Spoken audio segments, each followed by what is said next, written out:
Welcome to the Morale Booster Network, a platform for entrepreneurs, career professionals, leaders, and the general public to give back to the society through coaching and mentoring. I remain your host, Dr. John Ugulu. I am an author, speaker, and strategist. I always say experience is the best teacher. You can stream or download this podcast from YouTube, Spotify, iHeartRadio, Apple Music, Google Podcast, Player FM, and Pandora. Sit back, relax, and enjoy the show. Hello, and welcome to the Morale Booster Podcast.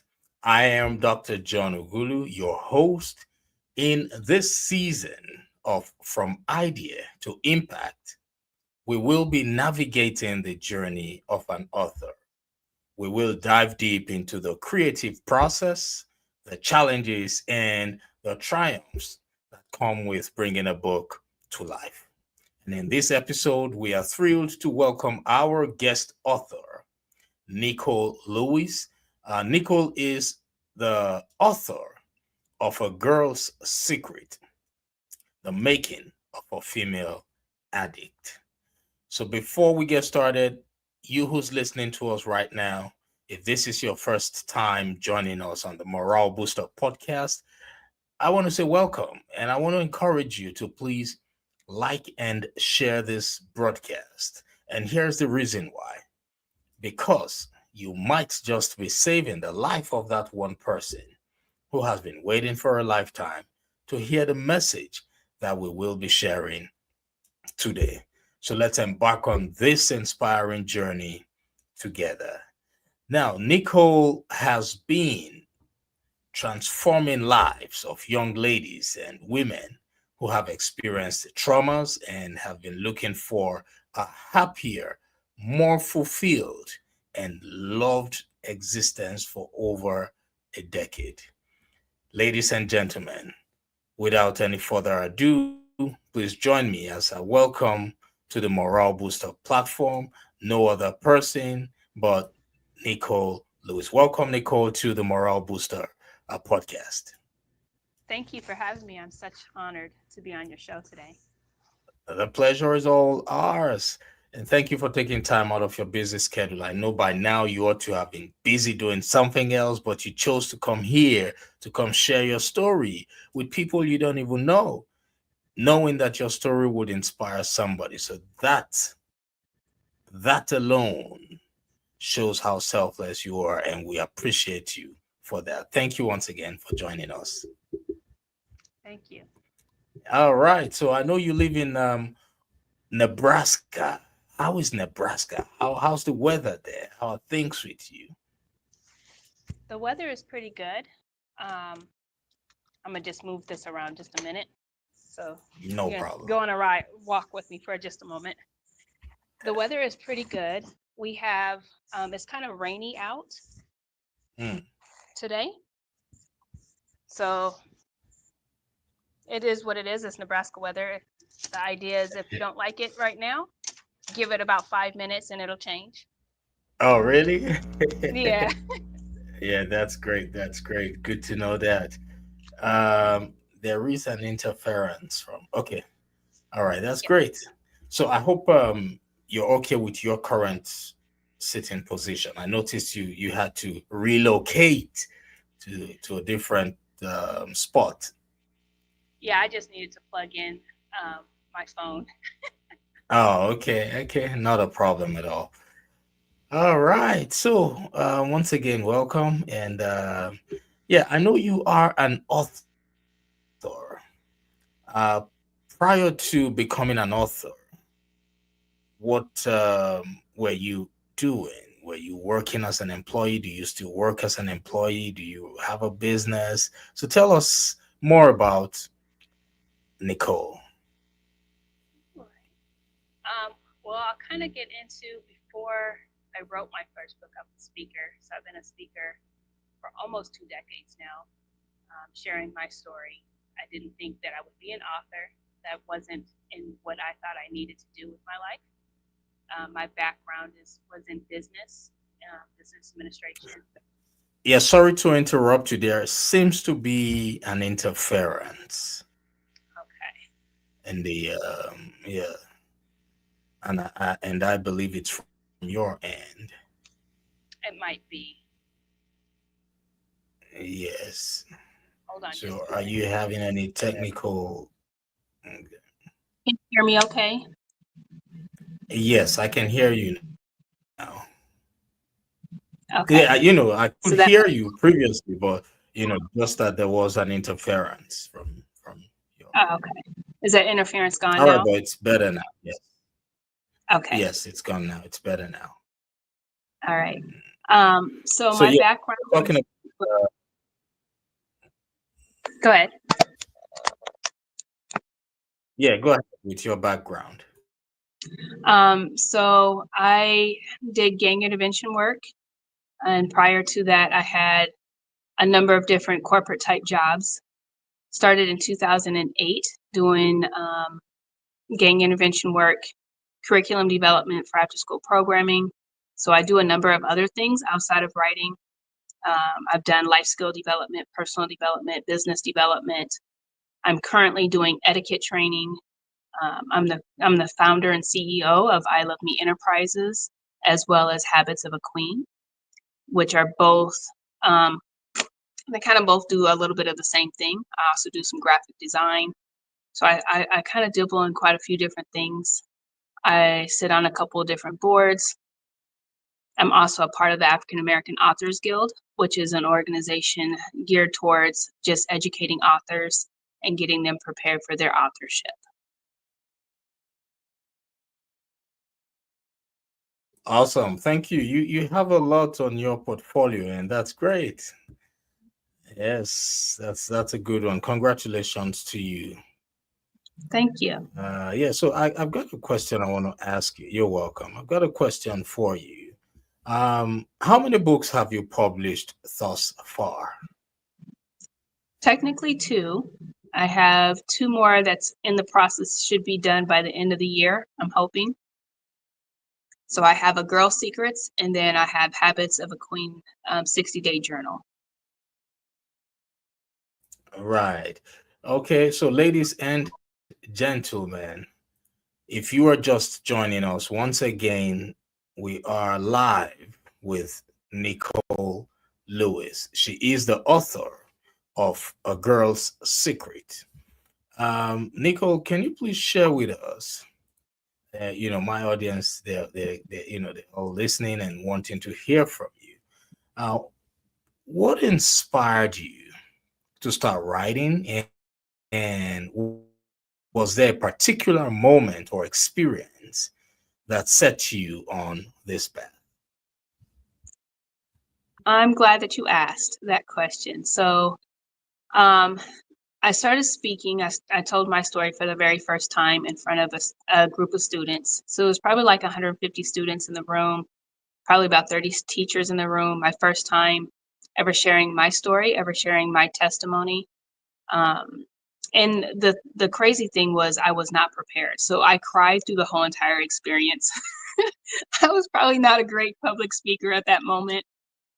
But what happened was after I got done sharing my story, there were so many youth, so many teenagers that came up and said that it touched their lives.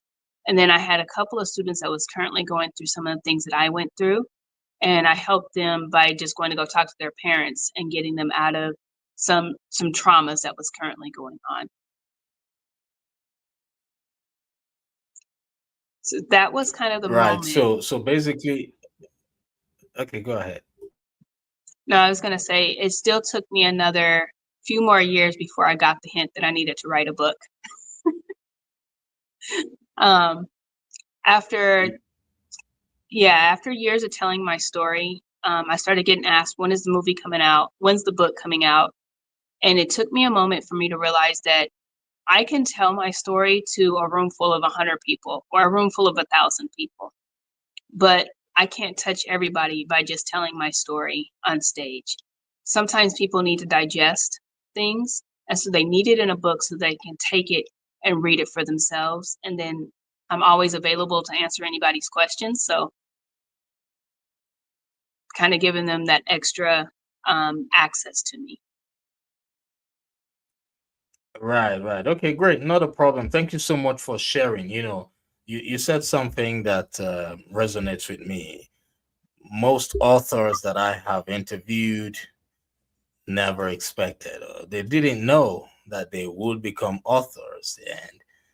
And when you accept your calling in life, it leads you to rooms and places and people that you least expected you would be in contact with.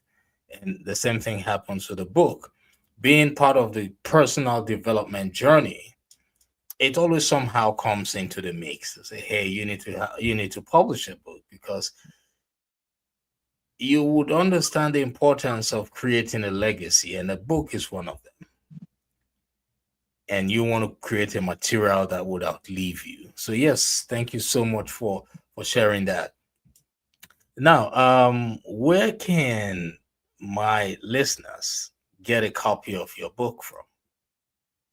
I do have it on Amazon, so I have both the printed copy as well as the ebook.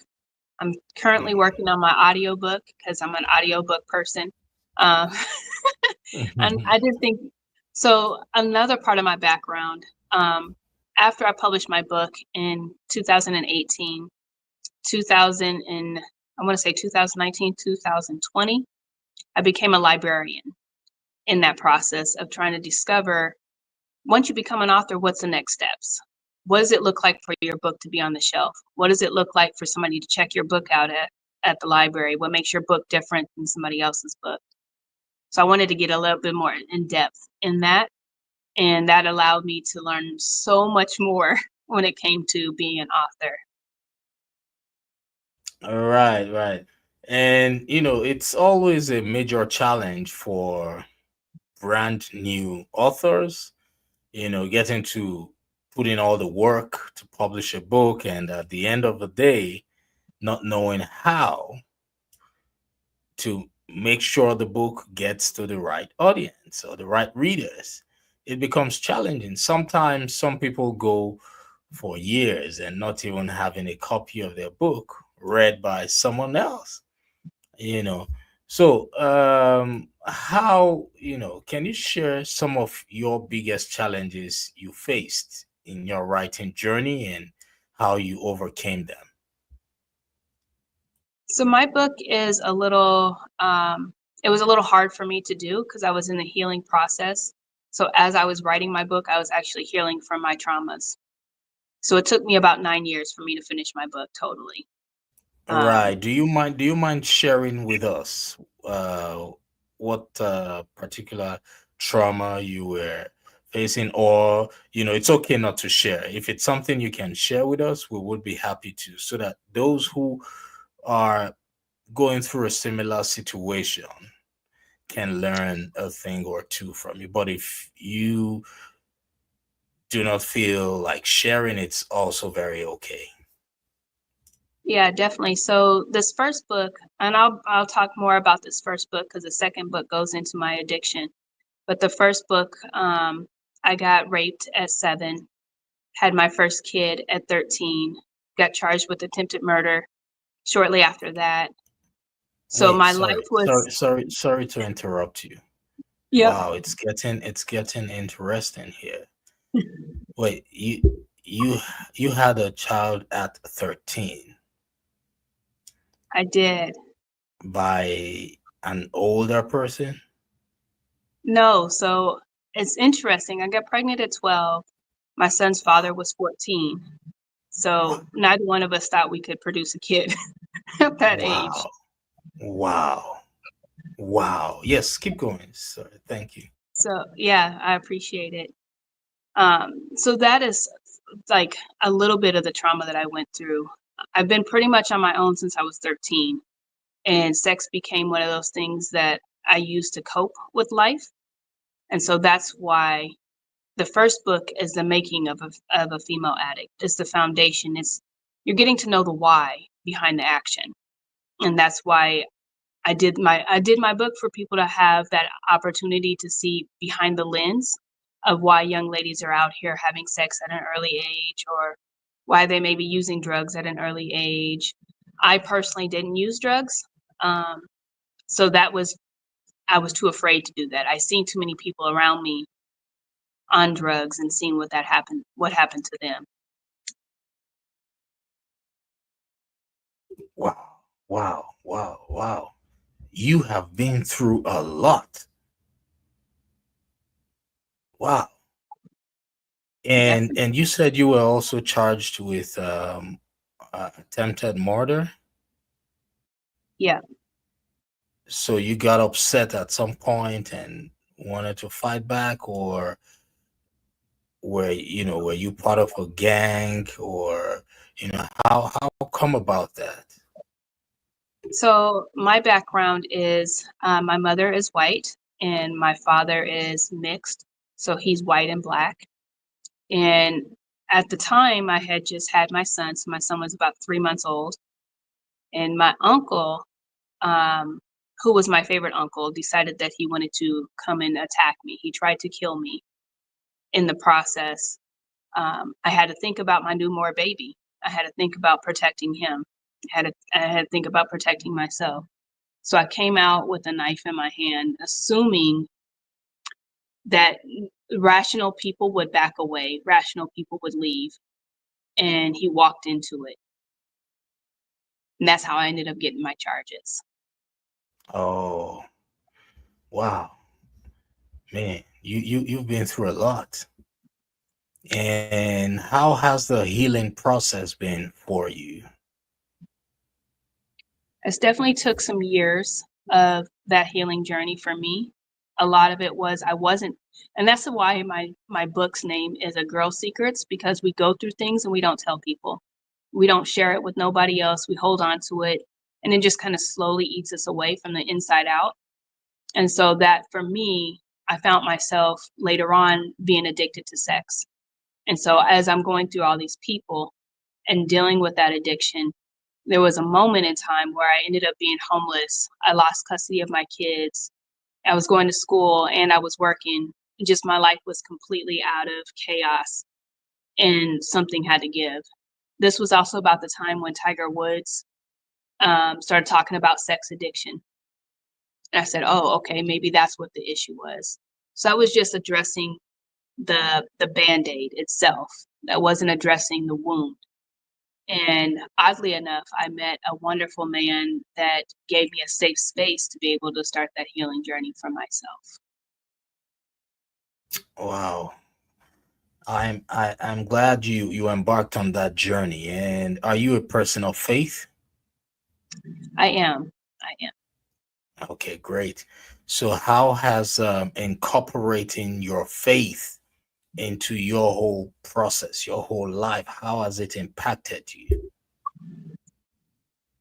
So I'll start with this. We do a lot of fasting, a lot of praying, a lot of confessions. I think people forget the power of confession, the power of telling the truth, the power of sharing those ugly secrets that we have, even if it's just with one person or if it's just your relationship to the higher power or God or whoever your spiritual guidance is. It's important to share those little things because those little things add up to great bigger things. I love that. Thank you so much for sharing. And yes, I know that the Almighty God will constantly lead you towards the area of strength, towards your area of healing, towards your area of grace. Just keep pushing, keep shining your light, because now I know you are using your story to impact lives positively, and the world needs to hear your story, because you've got a story that resonates with so many people, and you need to share. You need to continue sharing that story to help people who are not as strong as you overcome and heal from that process. So thank you. I know you have so much greatness in you, and you know that. So we appreciate you for that. So what will people learn when they purchase a copy of your book? What will your book teach them? That they're not alone. Oftentimes, I think people don't know how to start a conversation. They want to tell somebody about something that's going on with them, and they don't know where to start. So I tell people all the time, my book is a conversation starter. If you can't start the conversation, use a story out of my book. There's not too many things that I've gone through that is not one of those bad statistics. Um, so I think it's one of those.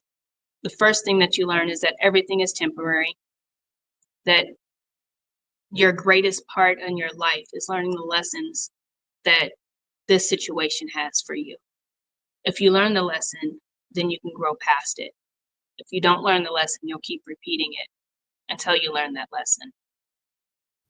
Hmm, I love that. Basically, you're telling us and telling our listeners that things don't just happen to us, but instead things happen for us. Things happen for us to be wiser, stronger, and better. Is that correct? Definitely. Awesome. Thank you so much for sharing that. Now, how has your writing process evolved over time, and what have you learned about yourself as a writer along the way? I will say that that as a writer, I need to have an editor. My spelling is horrible, and I'll be the first to admit it. My education background was very scattered up until when I decided to go to college. I'm a great academic writer. I'm a great straight to the point writer, but I need an editor to help me create and paint that picture of what is going on here to put it on paper. I think a lot of authors don't think um, that they can be a great author, but if you have a great team, your book is going to be amazing. Really lean into that team. I love that. Teamwork makes the dream work. My very first book,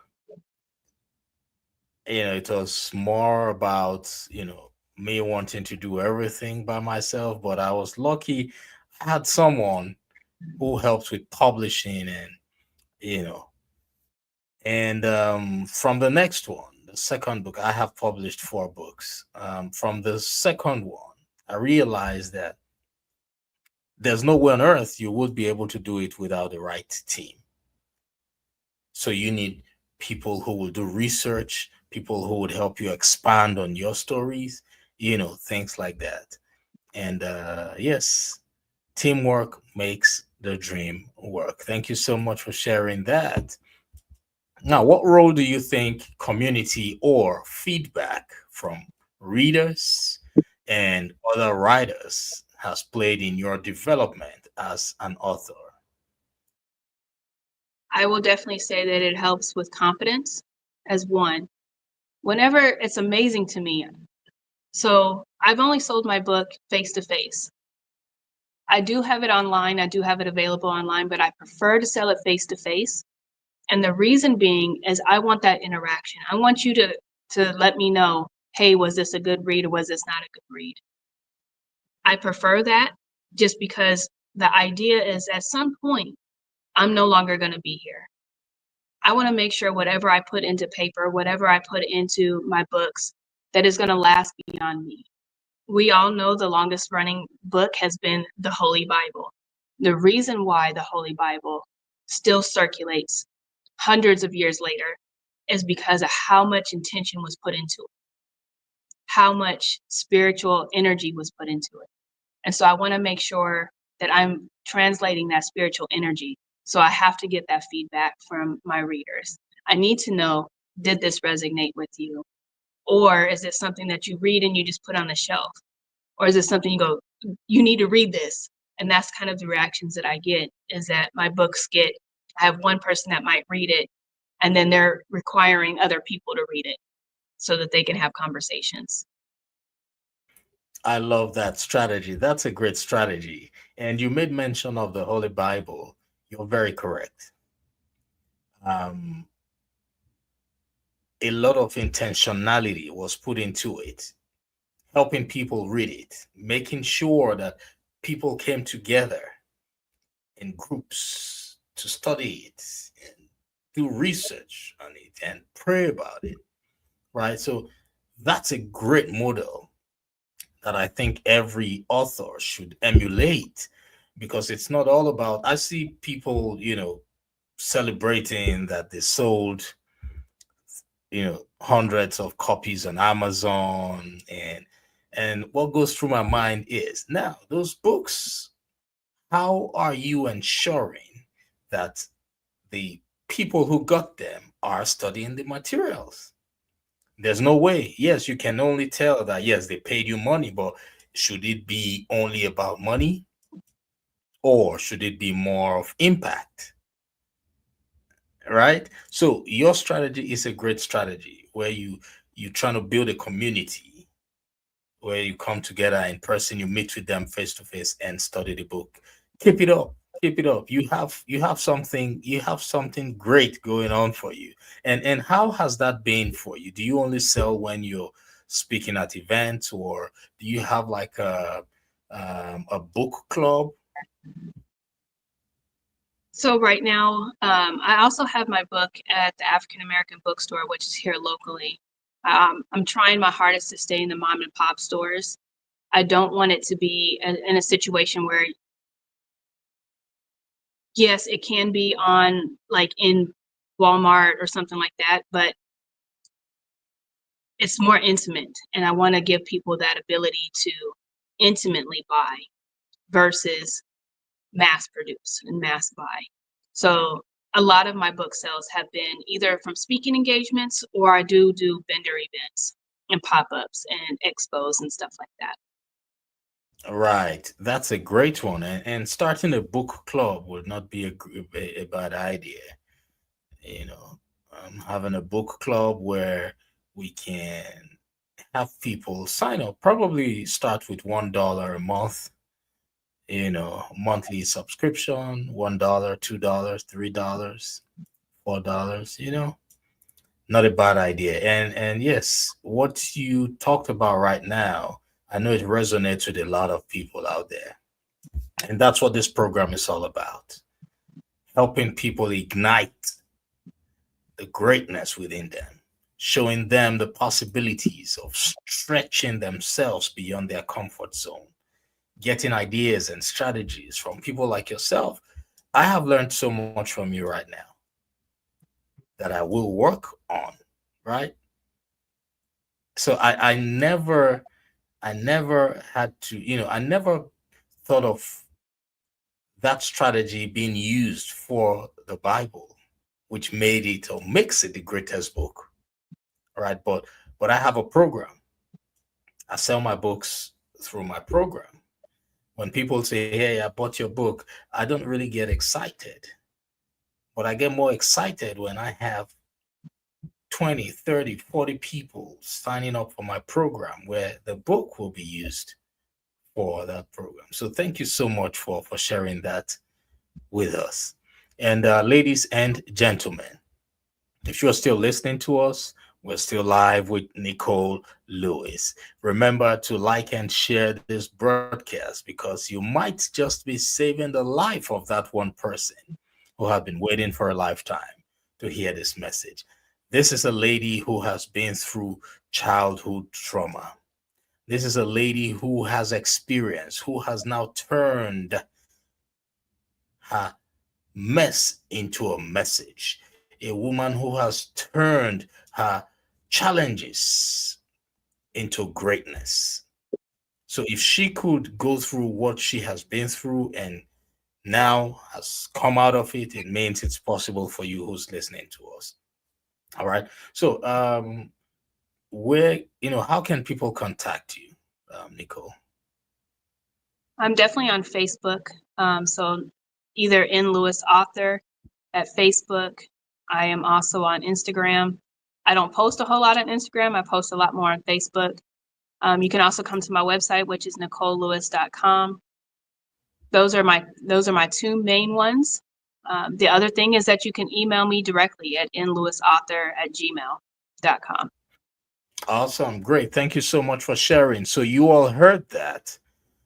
If you or anyone you know is going through what she has been through in the past, this is an opportunity for you to contact her, to seek help, because it's always best to be in the midst of positive minds only.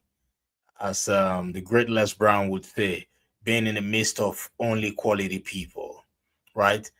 This is somebody who can work with you to help you transition from where you are right now to where you truly want to be. So follow her right now on Facebook, Instagram, and LinkedIn.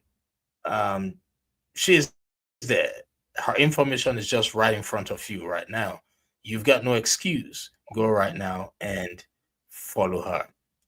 So before I let you go, Nicole, I typically ask my guests to encourage, say some words of inspiration to our listeners. And right now, I know that there's definitely somebody out there who is thinking that they cannot get beyond or get past their childhood trauma. And because of that, they've been so depressed. They're going through, I know you are not a therapist, I know you're not a counselor, right? Are you any of those? I've got the training of it. I just haven't went and got my license yet. Okay, great. So basically, for full disclosure, so she's not a therapist or a counselor. Well, can you please share some words of encouragement to that man or that woman who feels he or she cannot move past their challenges or childhood trauma? 1 minute. I will say this quickly. A queen is not made, she is developed. A queen is somebody who has gone through some things. You can't be a queen and sit on a throne. You can't be a king and sit on a throne if you've never been through something, if you've never gone through something, if you've never gone through some kind of a trauma or had something in your past that transformed you to be a different, stronger, better you. That is what those things were meant for you to go through so that you can be sitting on your throne. So don't be afraid of it. Embrace it. Yes, thank you so much. Don't be afraid of it. Embrace it, because things don't happen to us, but instead, things happen for us. Why? So that we can become stronger, wiser, and better. Thank you so much, Nicole. It's been a pleasure having you here. I hope when next I invite you, you will be willing to come and share your story with my audience. Definitely. I look forward to it. Awesome. Great. Thank you so much for that. So, ladies and gentlemen, they say whatever has a beginning surely has an end. Before we go, we are excited to share some amazing ways for you to stay connected with our mission and continue to grow together, whether through donations, inspirational resources, or becoming a part of our community. Your support and engagement mean the world to us. And now, here's how you can get involved. The first one is you can support our mission and help us continue uplifting lives by making a donation. Your generosity allows us to keep spreading hope and positivity. So if you want to make a donation to support our initiative, click on the link right there or visit our website www.johnugulu.com. It's www.johnugulu.com. Thank you. Secondly, you can purchase some inspirational books from our website. If you're looking for inspiration, go to our same website and get inspirational books. Check out the collection. They are designed to motivate and encourage you on your journey. And thirdly, you can tune into our latest episodes where we share powerful messages of hope resilience, and personal growth. You can listen now and let the words lift your spirit. Go to our website, you would find access to listening or downloading the podcast. Lastly, you can join our membership community. You can become a part of our growing community where we uplift and inspire one another every day. You can subscribe today and receive exclusive content, daily motivation, and access to special events. You can subscribe via the website. So, thank you for being a part of this journey with us. Together, we can continue to make a lasting impact and spread positivity in all we do. You who's listening to us right now, I don't know where you're listening to us from. I know we're global, we're all over the world. Thank you for listening to us. I don't even know what you know about yourself, neither do I know what the people around you know about you. But one major thing that I know for sure about you who's listening to us right now is that you have greatness within you. You have all it takes to transition from where you are to where you want to be.